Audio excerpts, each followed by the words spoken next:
Every 10 years, the U.S. Census Bureau counts everyone living in the United States. People like Mr. Lee. It doesn't matter whether they are students, service members, renters, employees, have green cards, work visas, are undocumented, have lived here a long time, or moved here recently, or temporarily. Regardless of their age, height, income, or ethnicities, they all count.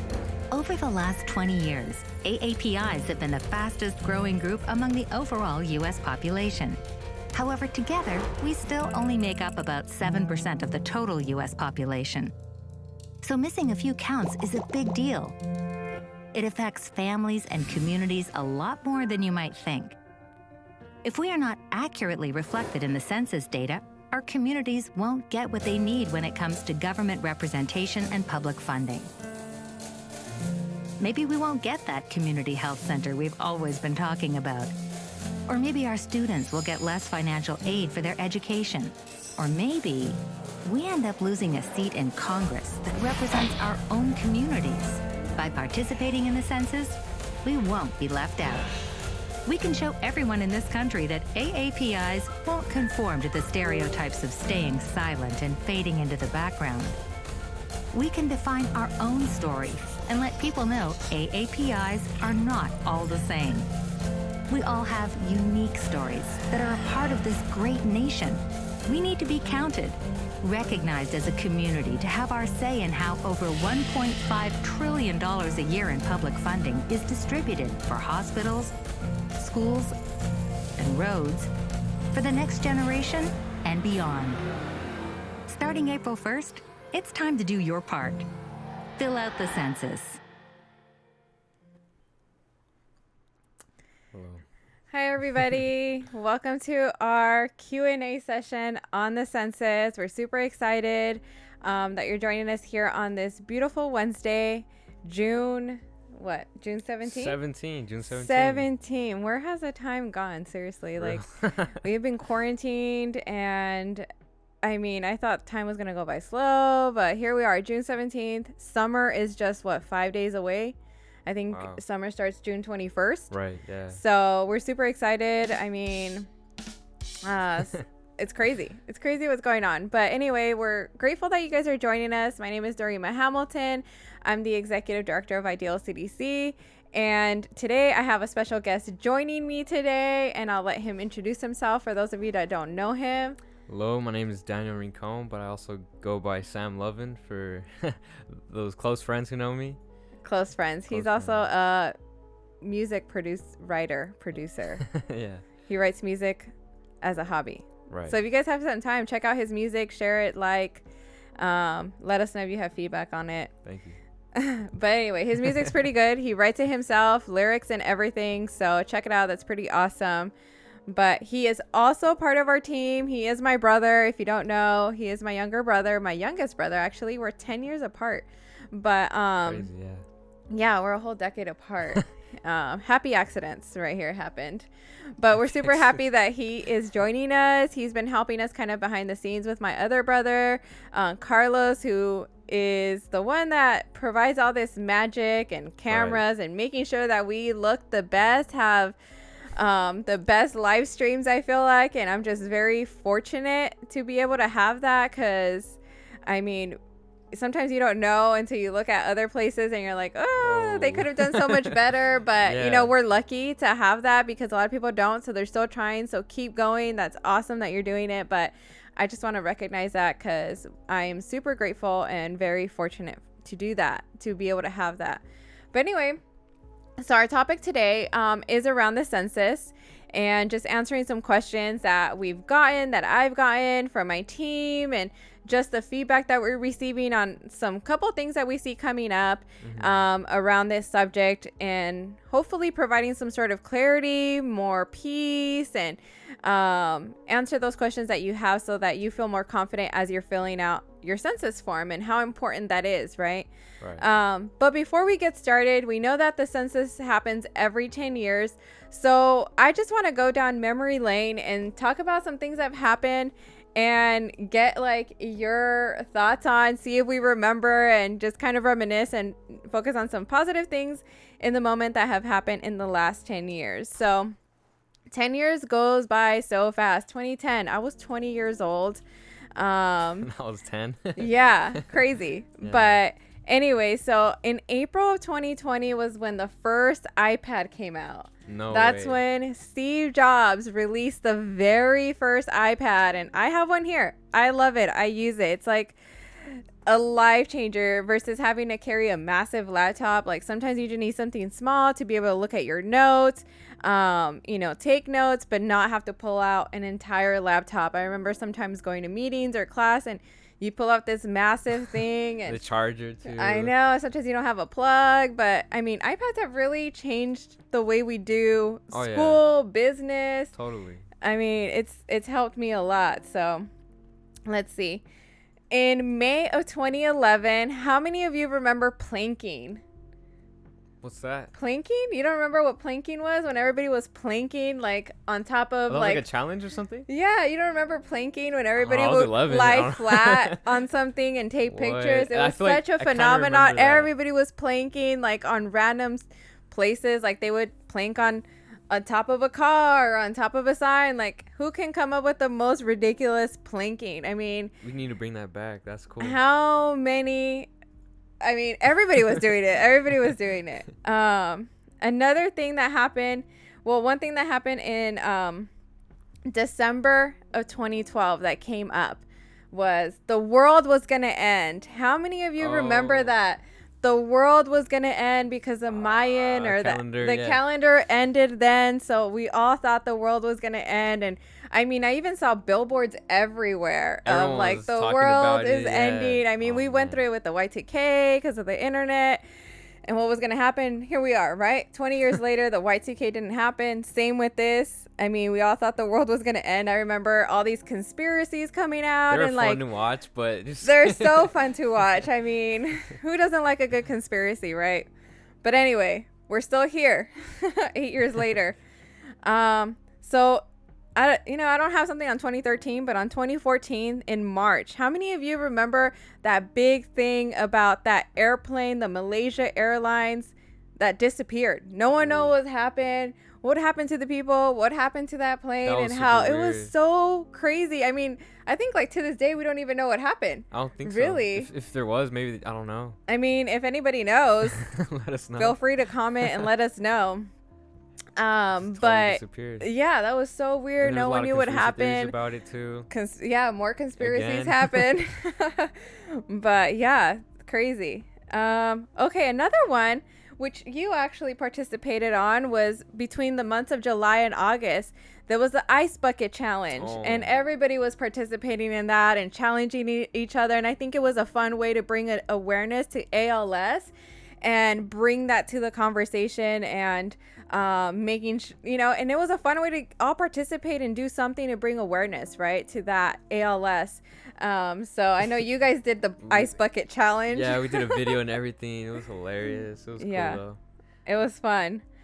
So let's see, in 2015 of February, how many remember the dress debate where it was either blue or gold and how it broke the internet? Everybody was talking about it. No, but I see it blue and then it's gold and in this angle. And it was just like a debate. Like people argued, fought over this. I mean, I remember getting into some conversations with my friends and be like, no, it is gold. What are you talking about? But yeah, everyone in school just on their phones. Look, what do you think? What do you think it is? What do you think it is? Showing it to the teachers. Everyone was talking about it. Yeah, everybody was talking about it. I mean, that's crazy how like little things like that because of, we're also different and we see the world differently. So that's a perfect example of that and how that happened. Another thing that's crazy in February, what happened was Leonardo DiCaprio won his first Oscar. Finally, yeah. Like, I mean, Titanic didn't do it. I think, what was the movie? Was it Inception that did it? Shoot, I don't know. Which one was it? I don't even know. We're over here talking about. But anyway, he won his first Oscar. And if anybody knows like what he won it over, maybe let us know in the comments. But he won his first Oscar. I mean, That He has guy so many good worked movies. How hard. did he- So many good movies. Everybody knows who Leonardo DiCaprio is. But finally, they got their act together and gave him an Finally. award. Oh, here's another one that to this day, you kind of hear about it. Let's see if you guys remember Arambe. Oh, And Harambe. how- Harambe. That's when 2016? he passed away in 2016. May 26? 27? May 2016, and how that became a conversation. I Yes. mean, everybody would talk about Harambe. I mean, R.I.P. Harambe. yeah, People like made it was songs about such a it. big thing. Like, It's funny. oh yeah. my gosh, Harambe. I forgot about that kind of. And then another thing that happened that same, I feel like in 2016 a lot of stuff happened, I but guess so. Pokemon Go. Oh. And how annoying that was, just going out in public and everybody was with their phones trying to catch Pokemons. Like, I was really into that too. everybody, I mean, I wasn't. I didn't get it, and Boom, I was boom, so annoyed boom. because I would go to malls and sometimes people would come running and just Oh, yeah. didn't even look at you, say excuse me, but they needed to catch that Pokemon, and People like in big groups just running too. yeah, trying to Crazy. catch them, and I don't know, it was a big thing, but I think that people was- still play it too. yeah, but that was crazy. Everybody in the world. And then, all right, 2017. What happened in 2017? Fidget Spinners came out. Oh. my And goodness. everybody needed to finish fidget Everyone. spinner. I mean, whoever invented that is probably enjoying life right now. Oh, They're yeah. probably like, man, it's such a simple thing, but it does help with anxiety, calmness. I mean, I was working with special needs students, and I know this was something that helped to help them focus and concentrate on some of the work. So I know it did help, but it became such a huge phenomenon And that everyone even had at the 'em. mall, you would see stores dedicated to just fidget spinners. Oh yeah. Like- little shops are just selling just that. It was Yeah, crazy. it was crazy. I mean, they're still cool nowadays to just spin them, but I think people got over that already and forgot what Maybe. fidget spinners are. Maybe. So another thing that was super historic and iconic that happened in 2017 was we experienced a total solar eclipse. And that was the first time that we've had seen that since 1918. And Forgot so about that. that was such a huge thing, and everybody was like talking about it. I Get your remember glasses, even yeah. I forget if it was like Donald Trump that said, I'm just gonna look straight at it. I think I did see Was some that- memes about him like squinting Just up. looking straight at it. I don't know. I think that was the one. I could be wrong, but I do remember like people making fun of him because he was just gonna look at it. But it was the first time that it happened since 1918.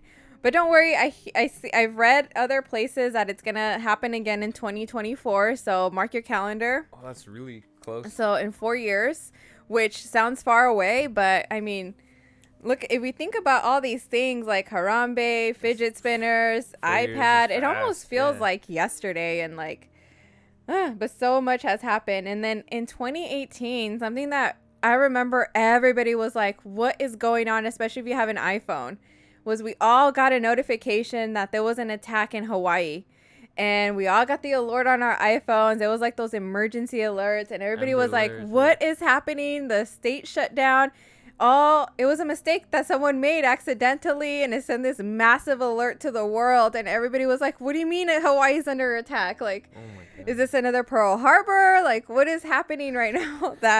And it was a simple mistake. Maybe, Wow. someone fell asleep and pressed a button Press and the wrong one or press- even just right. that's An honest crazy. mistake caused so much chaos. Like crazy, right? That all these things happen. I mean, I wasn't able to find something on 2019, but maybe if you guys know of something or can think of something, you guys can send it in. But I just wanted to share and talk about these because like 10 years, right? 10 years has gone by. Technology has definitely improved. I mean, what are some things that you...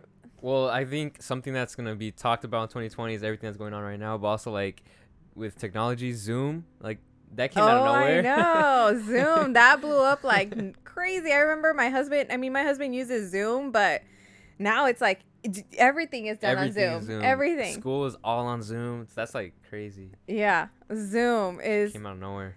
yeah, very much needed. I mean, technology has made going through quarantine much easier. I can't imagine going through quarantine in 1918. No Wi-Fi, no Netflix. Nothing. How do you chill without the Netflix? I mean, That'd be horrible. even just like transportation like has gotten so much better too since then. The amount of technology, having GPS, like I was talking to my sister-in-law, and she's a notary and drives around, doing notaries for, a company.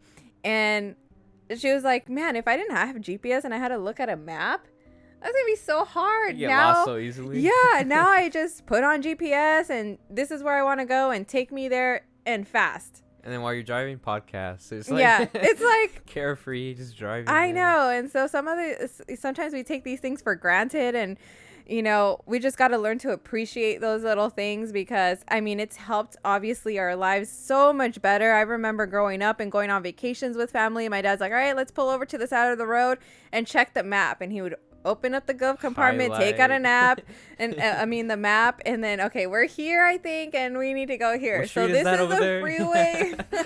So yeah. I mean, life was something different else, to say the least. Yeah. But anyway, so the reason why we want to talk about that, because the census happens every 10 years, and we just wanted to show you how much like life changes.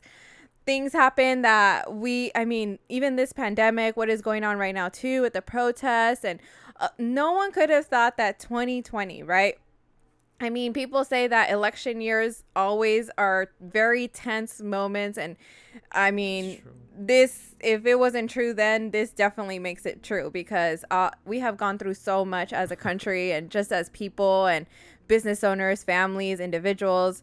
And, it's crazy what's going on, but this is something that hopefully moves towards something positive, and we can come together and be more united, and just like love one another and show compassion, because I think this is what is needed right now. Sometimes listening to the news can cause more division, more hate, and it's sometimes somewhere in the middle, sometimes, and I think right now we just need to just love, like as God calls us. If you're a believer, I'm a believer, I'm a Christian, to just love and show compassion to one another. And I think that's what we need. But sometimes we need to go through growing pains to work out some of the kinks of different situations that are going on. But this year has definitely been a year of reflection of, also exposing our vulnerabilities and different things that we need to prove as a society, as a country, as individuals. And even just that the world was put on pause with everything going on. It's crazy how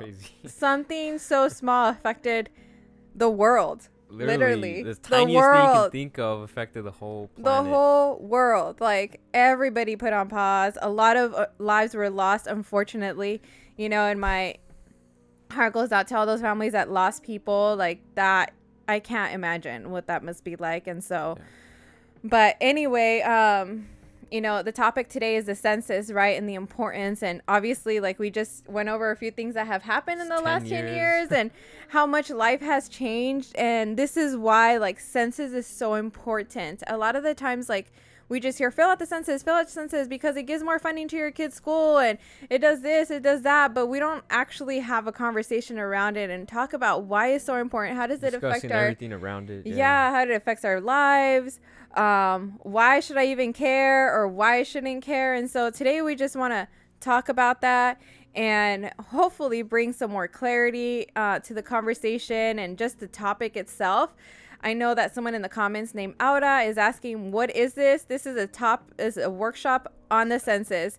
Este es un taller en inglés sobre el censo. So si están escuchando, este taller va a ser 100% en inglés. Vamos a tener otro en español con el mismo tema, pero por ahora va a ser en inglés. So for today, we just want to go over some of the questions that we've gotten and the feedback that we've gotten around the census. So we'll get started. We're going to do kind of like a Q&A type feel to it, but also having some conversation around the topic.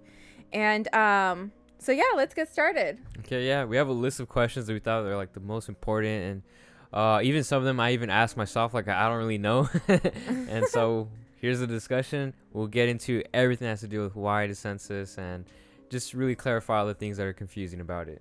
Awesome. Well, I'm excited.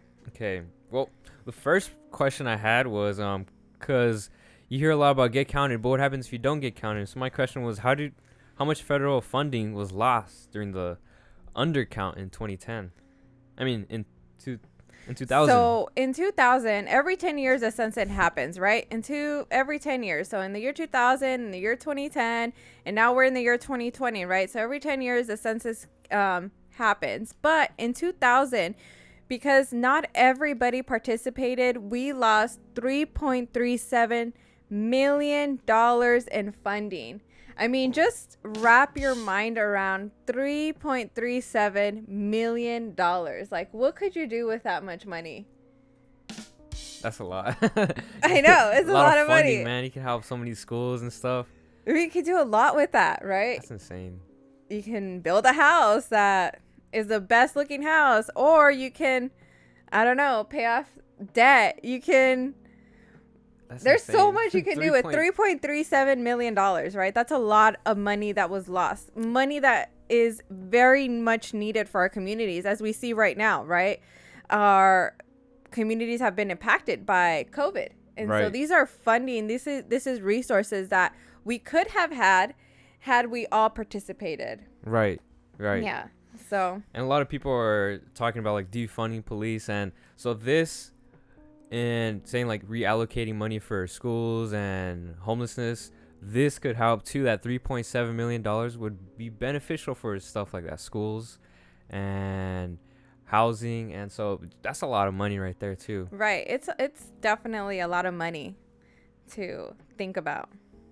Okay. Here's another question. You want to ask it? Sure. Yeah.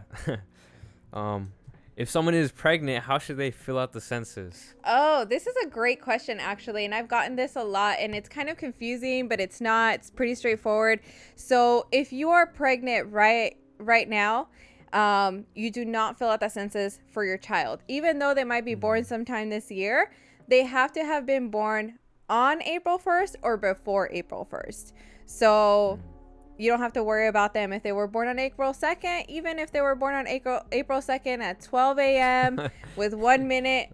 Right then. You don't have to count them. Okay. I don't know why, the reason behind that, why they made that decision, but that, we need a cutoff date, right? And that's April 1st. So if you were born before April 1st or on April 1st, then you must be counted. Perfect. Clearly, okay, April 1st. And, okay, well, the next question was, when is the count date for the 2020 census? Like, when did it start? April 1st. So a lot of us, like our organization was, contracted because we're seen as a trusted resource in the community, a nonprofit that's working in the inner city, working with families.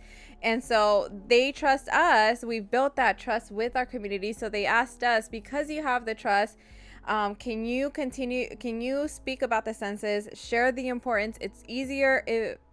People tend to listen and take that information if it comes from a trusted source than if it comes from some stranger, right? Especially the government, I think right now is probably not the most trusted resource. But if they hear it from me, if they hear it from our colleagues, if they hear it from people that are in the community and say, hey, this is why it's very important for our community here in East Los Angeles or in Huntington Park or wherever that community it is that you live in, this is why it's important. So that is why, like, we got hired to do that. And the census count date was on April 1st. That's like the day that is nationally recognized for people to participate and get counted for the census. There was a national mobilization on that date. Perfect. All right. And then now the next question we wanted to ask is, this is a huge concern for a lot of people. They're wondering if it's confidential, the information they fill out on the census. Yes. So this is very, very important. I know, like, for the last year and a half or two, we were talking, the president and Congress and Senate, they were going back and forth talking about, should they be a citizenship question? Would my information be protected? But under Title 13, your information is 100% protected. It does not get shared with local law enforcement. It doesn't get shared with your local congressmen, senators.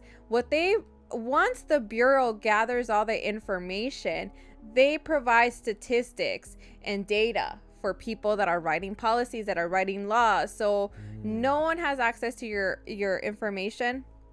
Now, for the people that are taking your information, just for example, people like me, people from the Census Bureau, especially the Census Bureau, like I will never take your information. So if a nonprofit goes up to you and says, hey, let me fill out your census for you, no, say no. But if the Bureau calls you from the census, they've been sworn under law and under, sworn in saying that they will not give out your information to anybody. So as soon as you submit your census, it's protected under Title 13. And violating the law is a federal crime. So anyone who violates this law will face severe penalties, will possibly go to federal prison, and be fined $250,000. So it's secure. Yeah, you're 100% pretty much safe. Like, okay. You're sworn under the law, under Title 13, that you are not going to share anybody's information. So your information is 100% confidential. And if someone does, that person can go to federal prison and pay a $250,000 fine. So I don't think anybody is going to risk that. Not worth it. It's not worth it at all. Like, I do not want to go to federal prison or pay $250,000 fine. And in some cases, you can go to prison for up to 5 years and have to pay the $250,000 fine. So I don't think it's worth it. Mm-hmm. So for those of you wondering, your information is protected. I don't think anybody would risk going to federal prison or paying up to $250,000 fine just to share your address. I don't think that's gonna happen. In regards to the citizenship question, it is not on there, so don't worry. I know there's a lot of people that are wondering that, like, are they gonna ask that? Like, is that something that I need to be worried about? No, it's not gonna be asked. So you have peace of mind. You don't have to worry about that question being asked. Cool. Yeah. Cool. All right, so the next question that kind of is really important for right now is, how has the pandemic affected the count? Has it, and how much has it affected it? Or yeah, so obviously, no one could have predicted that this pandemic would take place and how much has impacted our economy, our world, our everyday life. I mean, even us as a nonprofit, we had a big fair planned. We've been doing advertising, we've been promoting it, and unfortunately things didn't go as planned, right? So events got canceled, a lot of workshops got canceled, and that's something that we do a lot as an organization. We do a lot of workshops around education, whether it's the census, finance, small business. All those things got on pause and canceled because we didn't know. It could be at that point we didn't know if we were going to be locked up for 2 weeks or 2 months or perhaps a year. We didn't know. No one knows. Even this day, there's still some confusion around everything because of whatever. This is something new, so no one has all the answers, but no one could predict it. So that definitely had an impact because a lot of the families and people that we serve in our community, they rely on these workshops and events to get that information. And if we put them on hold or cancel, then they may not have this information. And so obviously we had to pivot and use our Zoom, Facebook, and a lot of people that took an adjustment period because they probably never used technology prior to this. But like my brother mentioned, all the students had to transfer right over away. To Zoom. It was like a week and a half maybe just to get used to Zoom, and I don't know, it was tough at first, but I got used to it. Yeah, I mean, now we're used to it. Now it's everyday life. Now I see like it's really awesome to see that our community has really just been resilient and adapted to technology, because now we're able to do things like this virtually, where you don't have to risk going outside. You don't have to worry about a babysitter. You don't have to worry about all these things that go with having an in-person event, right? So by doing this, it's made it a lot easier. We're still able to provide, but at the same time, if you're not connected, if you don't have a computer, if you don't have internet, then you're not getting this information, right? Especially if you don't have internet. That's it's definitely impacted, especially because you can fill it out online now, and so things like that definitely have an impact on the count, and we have seen it. And thanks through the groups that we're working with that are also part of this We Count LA campaign, they provide us data, and only about 57% of LA County has been counted. So there's 43% of the population, and LA is a huge population. Wow. Like LA is heavily dense. I mean, there's probably a lot of states that can fit into the amount of population that we have here in this state. I mean, it is insane. And so, you know, if you guys are watching, maybe send a text message to a few friends and be like, hey, did you fill out the census? It does not take long. Unless you have like 50 people living in a home, then it's going to take more time. Yeah. But it doesn't take time. Make it a fun project and make sure that we do our duty, our job, to making sure that our communities have everything they need. And that, you know, that should be our responsibility as members of society, members of our communities. How can I do my part to make sure that my community has everything they need? And this is one way that you can do that. And so, you know, obviously it's impacted today. The group that we're working with are doing the census caravan. And so what they're doing is today, between the hours of 4 and 7 p.m., they're going to be driving down Huntington Park with some megaphones and speakers, talking about the census and promoting the census. Wow. Because that is what works in that community. Cool. And that is one community in Huntington Park. So if you know anybody in Huntington Park, reach out to them, because they are not participating for some reason, or not as much as we see other cities participate. And so that's one way that, you know, we have to be creative on how to get especially this. Now. Yeah. I mean, if it works, great. That's good. And hopefully we see, you know, some results from that, and people participate in the census. But it's interesting. All right. And again, just to clarify things, the simple question is, how exactly do you do the count? Like, how do you fill it out? Okay. So this is a good question, because every time we hear census messaging, it says your family counts, your family this, your family needs to participate. And yes, your family does count, your family does need to participate.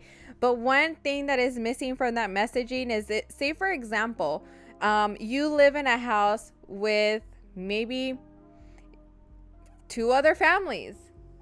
So in that case, the whole household needs to participate. The way the census is done is by address. So they send it to that address, and they want to count the people that are living in that address.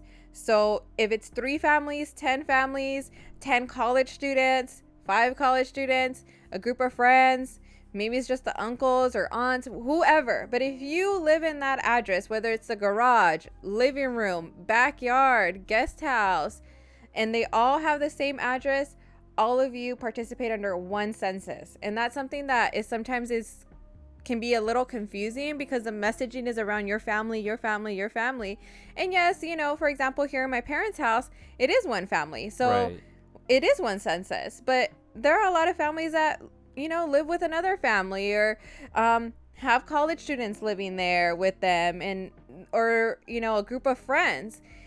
They don't share the last name, but they all live in that home. So they all fill out one census. So pick someone that is responsible in your home, that can gather the birth dates, can gather all that information, like, you know, how many female, males, what the race, ethnicity of these people, of your people living with you are, and fill it out. Make it a group project. If you're a parent and you have kids, make it a scavenger hunt for your kids. Like, hey, Lucy, you're going to do this and gather all the ages of all the birthdays of everybody that lives in the house. And you, Juan, you're going to gather all the race of everybody in this house. And you are going to gather if everybody's employed. So make it something fun, and then make it so that once you start filling out the census, educate your kids. Like, this is why the census is important, you know? And I think as parents, we should educate our kids and let them know this is why we do the things that we do, because we want to make sure that you, for example, have the best, you know, soccer programs, have the best music programs, have the best, you know, all these programs that go into school that the kids can relate to. Like, if your kid is in soccer, that's right. Yeah. Talk about soccer and all the programs that go into that and the funding that goes into that. And so this is a great teaching moment for you and your kids. And I remember, as you were saying that right now, I was in my elementary school band, and we were really underfunded. Like, there's many times where they would tell us, I don't know if we're going to have this continued on for the next year. because they might just end it. We don't have enough funding for it, and we're always like so sad, like, but we miss you. I forgot what we used to call our teacher. Oh, we miss you, we miss you. We don't want you to leave. Don't leave. And it was like elementary kids telling their professor not to leave because they couldn't afford to have a music class anymore. So it's really sad, but yeah, that's why it's really important to get counted in order to have these funding allocated to stuff like a band for your elementary school. Yeah, no, it's very important. I think, like, you know, what Daniel said is very important. Like, parents, talk to your kids. Like, sometimes kids don't understand why are they cutting band class, or why are they cutting this sport, or why are they doing this? And so this is one way to voice that and also educate them to help them understand. This is why it's getting cut. And this is how we're ensuring and doing our part so that it doesn't get cut by filling out the census. Right. So, yeah. So all to say, per household. But Ana Riscache, hi. Thanks for watching. She says hello. So I just want to say hello. Hello. But we'll go back to our questions. Yeah. And this kind of was basically what we were talking about too, is what funding affects specifically just the children. Yeah. That's, that great question, right? How does it affect? So, a lot of parents, they have the Head Start program, the preschool program. There's a lot of schools out there that because, you're under a certain income level, they provide daycare for your kids. I mean, my mom used to run a daycare, Happy Daycare Center. Daniel's a product of that, as well as crazy. Isaac, I think Aaron. Really? Oh, wow. Actually, I don't know about Isaac, but I know Aaron for sure, and Joshua. They were all graduates of Happy Daycare Center, and cool. Look at them now. Hello. Now Daniel's a singer on the side. But anyway, so programs, I know that my mom worked with families and that were part of this Head Start program that received funding that the government gave them to cover the costs so that my mom can still employ people, still pay them a reasonable salary, but also provide a service to someone that may not have it because of lack of resources. They don't make enough money, and so on and so forth, right? And so programs like that is what is determined by the census, because they are able to see, okay, this is how many families are here in this community. Of these families, 50% fall under this income level, so we need to allocate this much funds to help them. And because we have newborns, you're gonna have a baby soon, right? And so those are the things that are very important to take into consideration when talking about funding. Another thing is after school programs, and this is something that even just some of my friends use because they don't get off work at 2. Who gets off of work at 2? Not everybody. A lot of people don't get off work until like 5 or 6. Right, yeah. And so those after school programs, the homework club. I mean, when I was in 7th grade, my dad was like, you have to go to homework club. That's not a choice. So I went to homework club. I was in soccer for part of it. What else? Those are the only things I participated in. But all that is very important. Those programs, that's where they find out, okay, this is how many students we have. This is how much we need to allocate for after school programs, tutoring, all that helps us is determined by the census. Another thing is classroom technology. Oh. So Zoom, for example, how many that's a new one students? now. Yeah. And probably that's going to become part of, normal, is that technology is going to keep advancing. It's not going to stop. Luckily, we were all able to train our parents and our families to become tech savvy. But how many families didn't have iPads, didn't have laptops, didn't have computers in their homes to be able to access that or have it for their kids? And I know of families that have maybe, 7 kids or 4 kids and they all need one.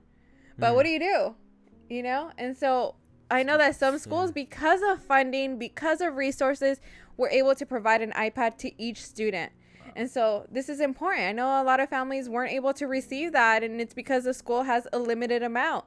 And so sometimes one family would have to share one laptop or one iPad versus having one for each student. So technology, but also in the classrooms, technology is changing, it's advancing. And I think having kids get familiar on how to properly use an iPad, a laptop, and using that technology is very important because, I mean, a lot of the jobs now require some sort of technology knowledge. Yeah, that's the way of the future. So you just have to have some knowledge in technology. Yeah.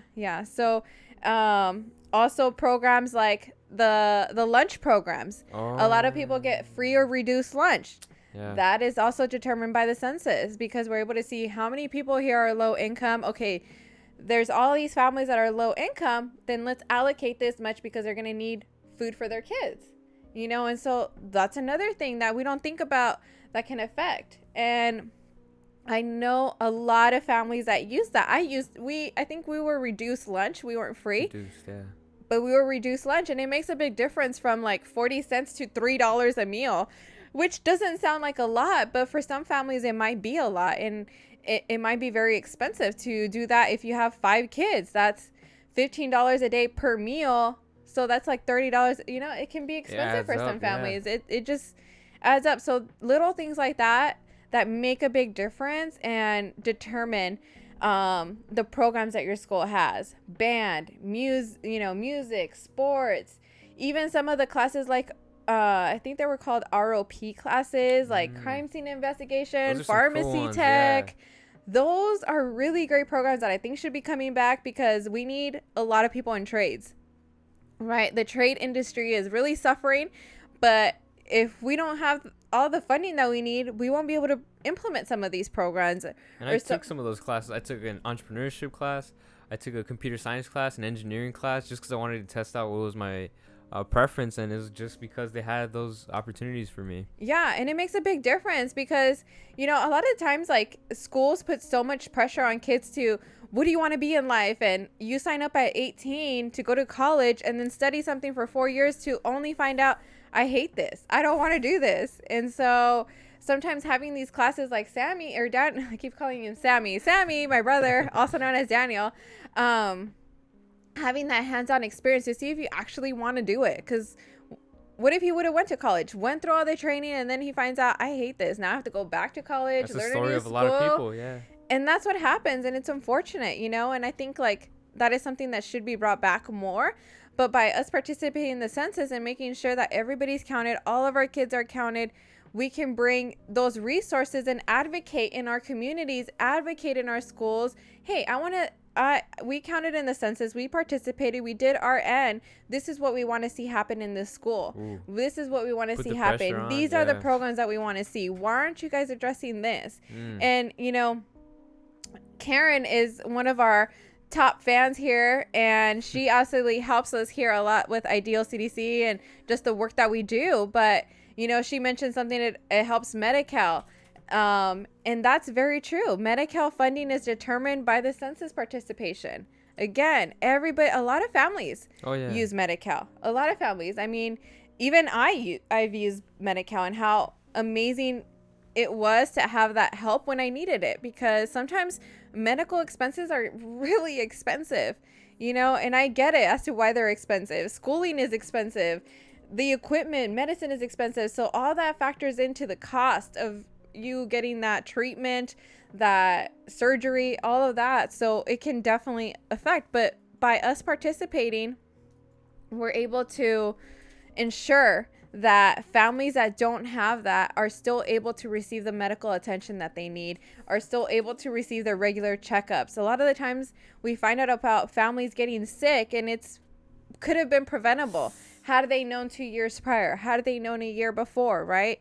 And so this is why it's so important. These are some things that hit close to home, because I've had family that don't do their regular checkups and then later find out because they've been avoiding it because it was such a small thing that had they gone earlier, it would have been so much better, the outcome. But, a lot of the times it could be funding. They don't have money, because we know going into the doctor and say it is nothing, I still have to pay this $500 bill. And that can be very stressful on someone that is already not having enough to cover all the other expenses. So That's another thing. One thing that, around technology that we see here, and Karen mentions, is that LAUSD sent hotspots to families, because we see a lot of families are not able to afford internet. is insanely And important. another thing too is, like, everybody's at home, so probably the internet went down, like the speed, the usage, because everybody's trying to connect. And for so a while it was like that. Early Yeah. on, everyone was like, you try to open Netflix and it was struggling, YouTube was struggling, but I feel like network companies finally got the hang of it and controlled it a bit. But yeah, internet right now at this time is insanely important. If you don't have internet, that's scary. Yeah, and so that's why it's so important to participate in the census, because LAUSD was able to provide hotspots for families, because they knew this is how many families, because then they advocated on your behalf and said to the government, hey, this is just an example, we have 50,000 families, half of those don't have internet. What are we going to do to make sure that their students still receive the education that they need? They still receive the information. So what did they got? They got hotspots, and they were able to give them to you. So, that's very important. And I remember my school, Cal State Long Beach, they sent out a notice early on saying if anyone needs a laptop, they can provide a Chromebook. And so that's another thing right there, just hotspots and laptops. That's so essential for now, learning on virtually. Yeah, no, it's very, very important. Another great example of how, like, the census is very impactful is, like, we have a story from a kid in our organization that, because of the programs that the school has preparing them for college, how to apply for scholarships, what is the process as a parent, as I'm getting prepared for my kid to apply for college, what do I need to know as a parent? Because let's be honest here. We can't really trust our kids to tell us 100% the honesty or truth about what college is like, why certain things do. And then later we find out, oh, it's because my kid told me this, and so we did that, but it wasn't the full truth. And so they don't end up going to college. And so it's good for us as parents to also understand the process, but making sure that our kids too, a lot of the times our schools, if they don't have that, how do you know how to fill out an application if you've never filled out a scholarship application? I mean, I know. I remember, or even studying for the SAT. I remember going with my friends to the college readiness office at my school in high school, and we just go knock on the guy's door. Hey, we need help. Can you help us with this test? Help us study. Help us apply. And it was just always during lunch going and bugging him, and it was just it was a fun time but stressful. Yeah, it can be very stressful if you don't know how to apply, if you've never done a personal statement, or what is a personal statement? Like, here, I need for you to apply to college at a UC, write a personal statement. Okay, what does that mean? If you've never done that.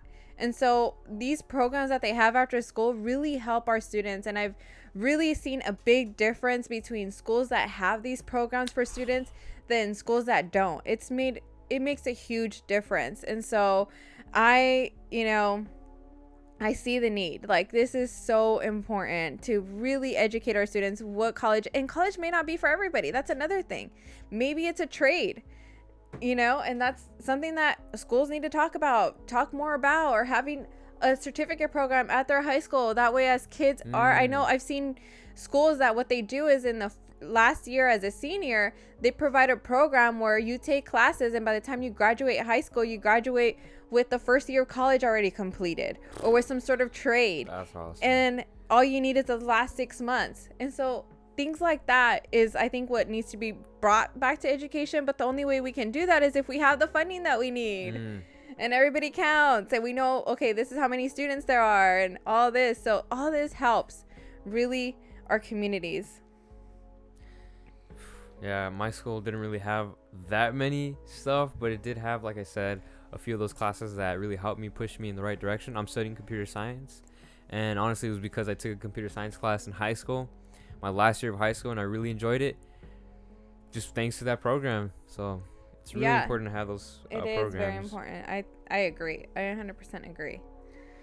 And I guess so, since we are talking about like schools, a question I have here is, for college students, like for myself, but for specifically those who living in dorms, as you said, it gets counted by address and household. How would that work for someone who's now back home because of the COVID-19? Yes, so that's a good question, and I've had many families ask me this because they had students that lived on college campus, but are now living at home due to the pandemic, right? And what does that mean? Do I count them? Do I not? Well, technically, if your student was already living in the campus, the school is in charge of counting that student. So you as a parent should not have to count your student unless the school tells you otherwise. So make sure you contact your school, but the school should be counting every student, whether, because of no one knew that this pandemic was going to be happening, but the schools already have an agreement with their local government and the bureau that they would be in charge of counting the students. So the students that lived on campus, this last school year, they will be counted by their university. So you as a parent don't have to count them. And you say, hey, Dorima, well, what if I already counted them? Well, you can always contact the bureau and update that form and let them know, hey, you know what? I counted my college student and I realized that, after watching this workshop, the school was going to count them. So I just want to, make that change. And that's fine. You can do that. So whenever you, if you have a mistake, you could always just call them up and...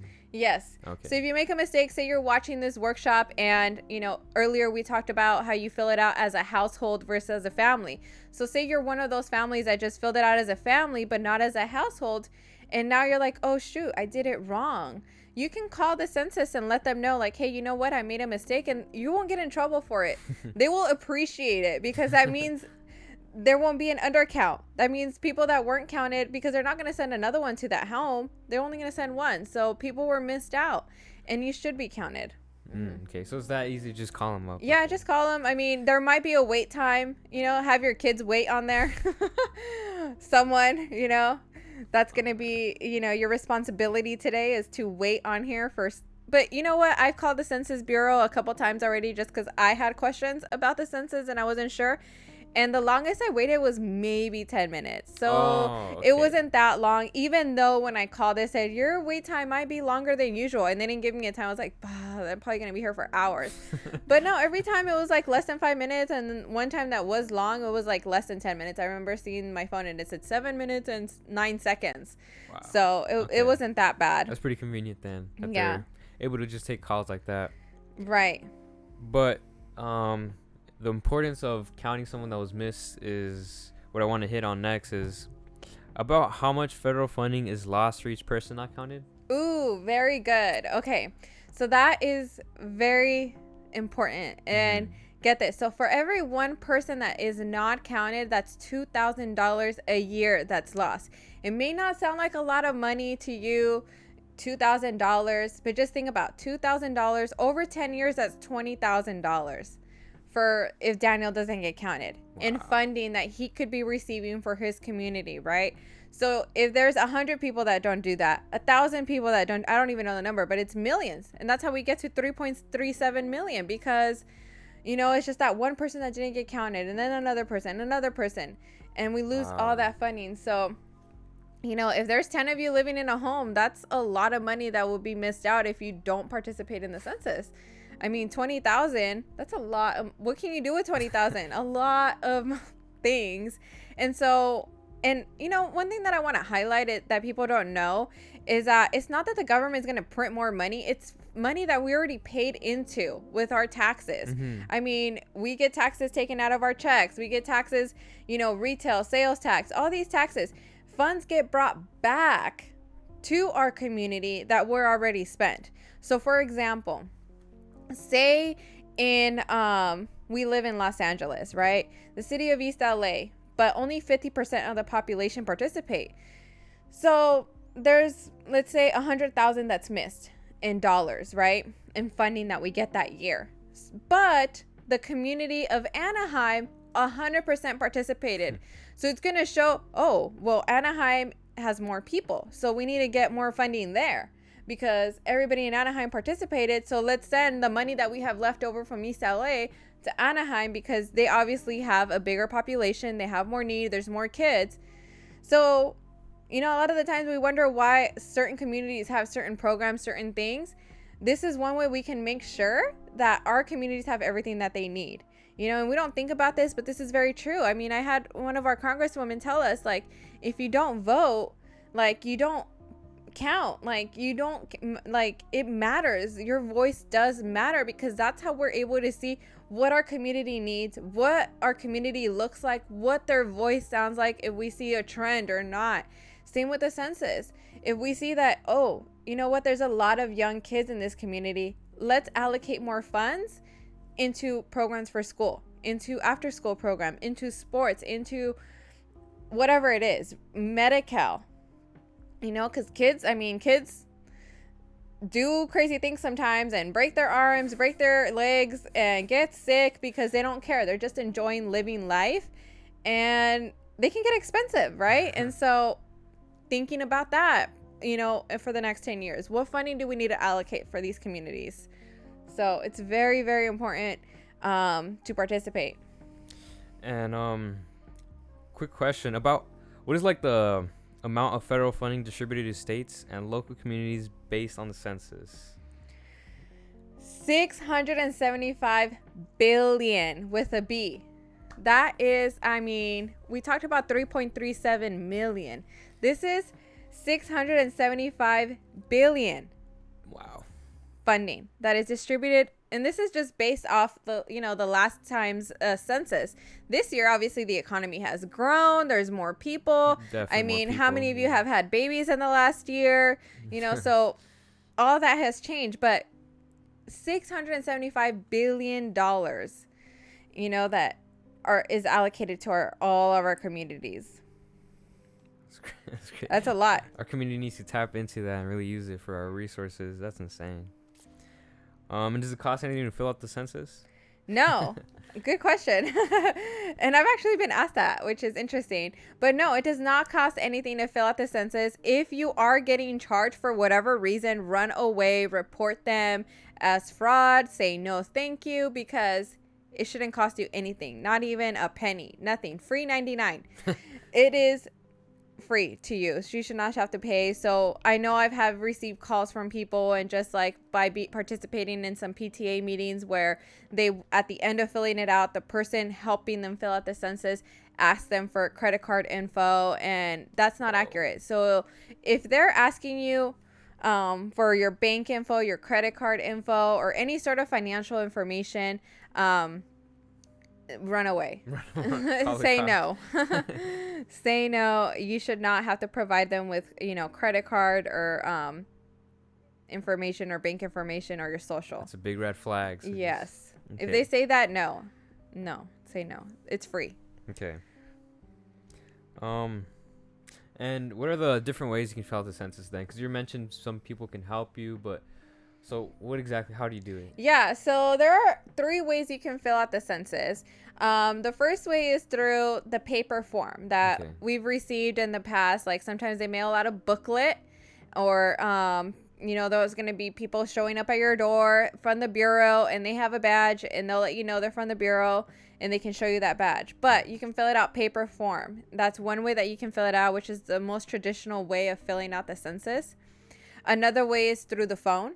So you can call the bureau itself by going to 2020census.gov and asking to speak to someone, whether it's in English, Spanish. I mean, they have, I don't know how many languages available of people that can help you fill out the census. So that's another way of doing it. If you just don't want to do it yourself, like whether it's paper or online, for whatever reason, you're able to call them and they can help you step by step to fill it out, and your information is still protected under Title 13. So, and then lastly, which is the newest way, is online. Convenient, man. So that is so awesome that they thought about that prior to the pandemic, because had they not pivoted or made it online accessible, the amount of people that would have been missed would be insane. That's true. And this would be a whole different conversation. But thank goodness that they adapted to technology and they made it so that you're able to fill it out online. Yeah. Okay. So these different opportunities just make it so you can have the best convenience and fill it out in the way that makes sense to you most. Yeah. And making sure that you can fill it out. And, you know, they try to do as much as possible so that it's not of inconvenience to you, which is why they provide, you know, like you said, phone, mail in, or you can fill it out online, which is easy too. Okay. Mm-hmm. Do you have any questions?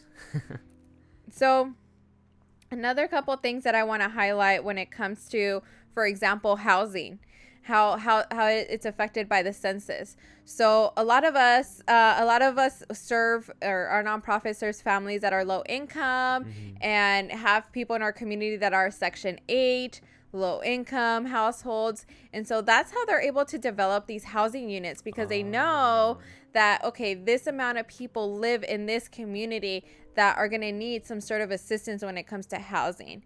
So that is another thing that we don't think about, is Section 8 housing, and how, I mean, a lot of families benefit, single moms benefit from that. Another thing is freeways. You know, that's how they're able to plan freeways. Wow. You know, is I didn't know that. how much the population has grown. If no one fills out the census, they're going to be like, okay, well, a 1-lane freeway is all that is needed. And I mean, we already deal with like the worst traffic, I would say. LA here. traffic, LA yeah. traffic is a thing. Like, thank good. Like during COVID, it was crazy how empty the freeways that were. was nice. Yeah. Getting to and work in 20 minutes versus 2 hours was life changing. But by participating in the census, they are able to see, okay, the population has grown by 100%. So let's add more highways, because we don't want to sit in traffic for, I mean, who wants to sit in traffic for 4 hours just to get to drive? Sometimes you drive like 2 miles and it takes 30 minutes. It's insane. You're like, oh, I could be doing so much more things with my life than sitting in traffic. LA traffic is real, man.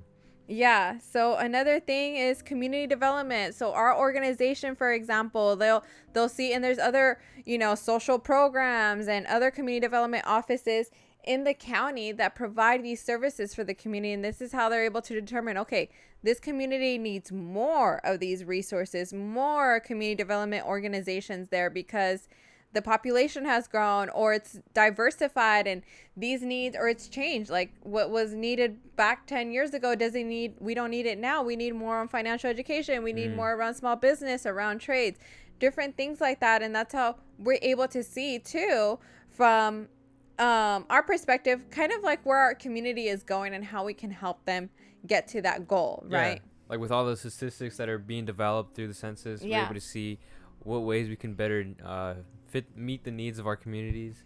Right. And so, you know, a lot of the times we think that, you know, for example, the Donald Trump and the president, the Senate, they know everything that's going on in our community, but no, they just see the high level. Think about it as a business owner. They just see the numbers. They don't see Juan, they don't see Ana, they don't see Pedro, they don't see, you know, Ashley, they don't see Amanda, all, you know, the people that we interact with every day. So this is a way for you to share your story, share what you do, so that when it does get to our legislators, when it does get to Congress, when it does get to Senate and to the president, they don't just get what a small percentage of people participated, but they get the full story of what is going on in our community. This is how many people are here that are working in construction. This is how many families are low income. This is how many Latinos. This is how many African Americans. You know, all the different races that make our community so beautiful and so wonderful. You know, all these programs like English as a second language. Oh, we need to have those more in our community. A lot of members from our organization take ESL classes at the schools, at the community colleges, at the elementary schools, or they provide those services for our students. All that is determined by the census. And how do they know that there's 100%, there's 1,000 people that only speak Spanish here in our community, other than by filling out the census? So having that data, having the information, we're able to tell, hey, when you guys write laws, this is what our community looks like. Right. So take us into consideration, because this is what my needs are here in the community. And if we don't participate, then how are they going to know? You know, and then we get upset. And it's like, well, what are we doing in our part? Are we doing everything we can to make sure that our voices are heard, that our community is represented? Well, this is a great way to make sure that our community is represented, has a voice.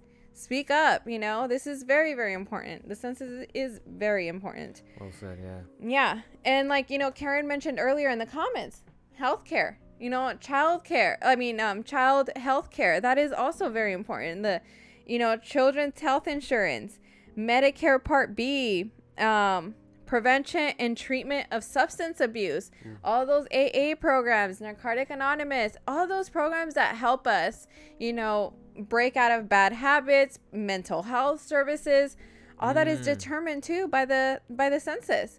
All those people that are living right now in the streets, homeless people, they are going to participate in the census too. There's people out there making sure that they're counted because their voice also matters. Why? Because we want to make sure that we help and uplift our community. We don't want to see them like that, even though some people say that it's their choice. But deep down inside, there's something probably broken that makes them think that this is the best thing for them, right? And so making sure that they too have, a voice represented in this census. Like if there's 60,000 homeless, okay, what is going on? What needs to change, reform? What policies need to be put in place? Okay, maybe we need to talk more about healthcare, mental health at schools, to our kids, to our parents, and maybe ask more people to go into that field, right? Because, the homeless population is growing.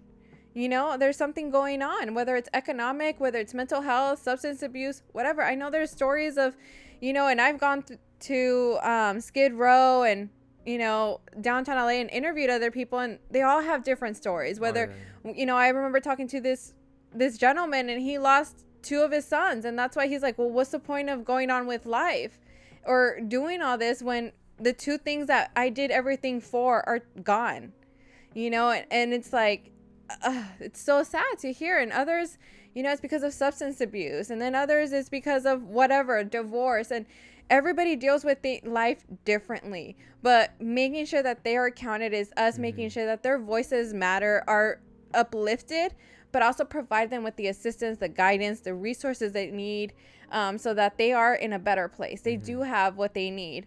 So these are things to consider when applying or filling out the census, and how important it is, and communicating with our community and our family, our friends, our co-workers, why all this is important. Another thing too is, Donald Trump just passed something where opportunity zones, that's what they call them, through HUD, right? Opportunity zones where the government, businesses, corporations are incentivized to invest in low-income communities to create jobs, bring more money to the economy there, and help. And so now corporations are going to be incentivized to start businesses, hire within those, and train that. So that is very important to think about too. And all that is determined by the census and how many people there are in need of a job. Yeah. I mean, obviously there's a lot more people now that need a job. And then lastly, I guess, actually two more. So do I need to fill it out if I am an immigrant? Yes. If you came to this country before April 1st and you plan to be here for the next 10 years, and I know a lot of families and people say, oh, I'm going to go back. And here we are still, a lot of individuals. So if you've been here, make sure you participate in the census and fill it out. So because it doesn't matter if you came here legally or illegally, you have a right to participate in the census. And then, let's see. I think that's all that we have for the census. As far as questions, I do have some comments here that I do want to address. Marisela Trejo, that is watching, she suggested go for a trade, anything in technology. Sometime you will make more money and no debt. Yes, this is so true. And I get targeted all the time on Facebook from Cal State Long Beach in cybersecurity. And even just like I've had conversations with like Metro Transportation, Edison, SoCal, all these companies that need people in trades like locksmith, another plumbers, and they make very good money. And also another one is refrigerator repairman. And you might think refrigerator repairman, but if you think about it, I mean, everybody was causing a fuss over Nancy Pelosi's $10,000 fridge. Well, that $10,000 fridge has a computer, has software, has technology. And so who's going to repair it? It's not the traditional refrigerator repairman, but it's someone who understands technology, knows how to break down a computer and fix that hardware, right? So these are things to think about, and these are things that you can do at a community college. And like Maricela said, cost almost nothing, you know, or are free, especially if you're community college. I think the first year here in California, it's free, no matter your income. Imagine that. So even better. That's crazy. Even better. And then last 2 comments from Karen here. It says, we can't get upset for not having more opportunities if we don't participate in filling out the census. Yes, that is very, very true. And this is something that I hear a lot. And, you know, now being involved more in the nonprofit, the community, and seeing, well, what are some things that I can do versus just sitting in the sidelines and complain? What can I do to make sure? Because now that I voted, now that I counted, now that I participated, then I do have a right to speak up. But if I don't participate and then I complain, it's like, what? It's like if, you know, you're working with your team on a team project and then someone else comes in and complains. Like, you didn't do, like, what? You didn't even contribute. Like, right, what are you doing? And especially now that it's 2020, the year of election. And so right now is the perfect time to get involved. And this is everyone's like saying, we need to get involved. We need to start voting. We're seeing videos of this. Well, just with all the tension and everything, people are really wanting their voice to be heard, and this is one way to do it. So if you're really like hyped up for 2020 elections, you should be hyped up about this too, because this is an opportunity to get your voice heard and have an impact in your own community. Yeah, no, it's very, very much needed and very important. This is one way to voice your concerns. Be involved. If you're a parent, get involved on the school board. Go to those meetings. See who's getting hired. And a lot of times we complain about the schools. The schools are horrible. They don't educate my kids. Well, what are you doing as a parent to participate and make sure that maybe those teachers, maybe they need to be retrained or let go? You know, It's unfortunate to say, but if you're not doing your job and my kid can still read, then maybe you're not a good teacher. Maybe you should consider a different career, right? I mean, same thing, right? And then lastly, Karen mentions mental health was a service that was needed more than before because of the pandemic. And yes, that is very, very true. I have friends that are doctors, and I used to work and volunteer, actually not work, but volunteer my time on Sundays to work for a suicide hotline. And it was honestly one of the most humbling and hard jobs that I ever did in my life. And I did that for a year. And it just, sometimes these people just need someone to listen to. And I think showing love and compassion and mental health is very important. Technology, social media doesn't make it any better. I can't imagine going through high school right now and getting bullied at school and on social media and not being able to turn that off. It can be hard. All the pressure's there. But also, how many people are here alone? I know friends that their families live in other countries and they're just here by themselves. And I can't imagine being quarantined for 2 months and not having that social contact. We were created as social beings to interact with one another. And so, and a lot of people maybe started a business in January and now it's gone. All that funding is gone and invested all of their life savings into that, and it's gone, and don't know if they're going to come back or their jobs. And so, this is how we can make sure if this were to happen again, we have more mental and social services for families and that need it, right? Mm-hmm. And so it's all very good, very important. Thank you to Ana, Maricela, and Karen for participating in this conversation.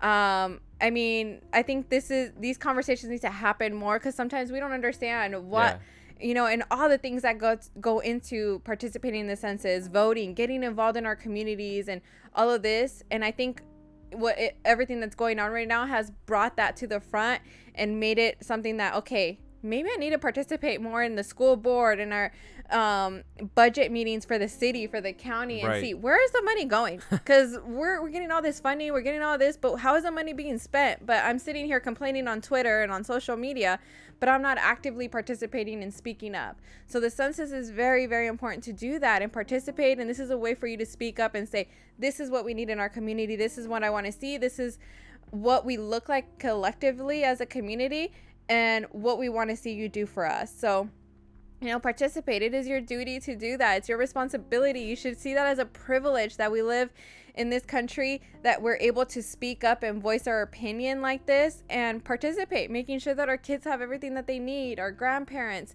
our brothers and sisters, our colleagues, and we have all we need, all the programs, services, and all of that. And so I think right now we need to continue this messaging, share it with others, invite our friends. It might be weird to text your friends, hey, did you do the census? Like, what do you care? So like, why are you random, texting me about the census? Yeah. But hey, maybe we should participate in the census. Right. If it really matters to you, you should be the one who voice that to your friends and people you haven't talked to catch up on them. But that'll be a fun text to send.